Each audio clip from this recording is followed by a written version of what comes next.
How to turn off people you may know on Facebook. Hello everyone, I am Bishaka and welcome to our channel. Now, let's get right into the tutorial.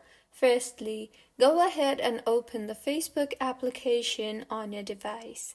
Make sure you were signed in and now tap on your profile icon on the bottom right of your screen. You will be led to your Facebook's menu. So go ahead and tap on the settings button you see on top right of your screen.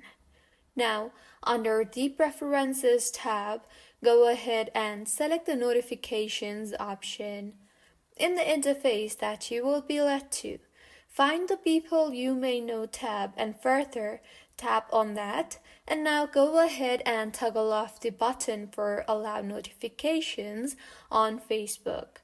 This will automatically turn off the notification for push email and SMS. In the pop-up that appears, tap on the Turn Off option, and with this, you will no longer receive the People You May Know on Facebook notifications.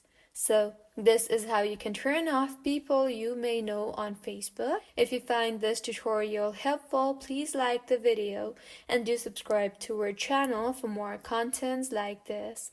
Thank you for staying with us until the end.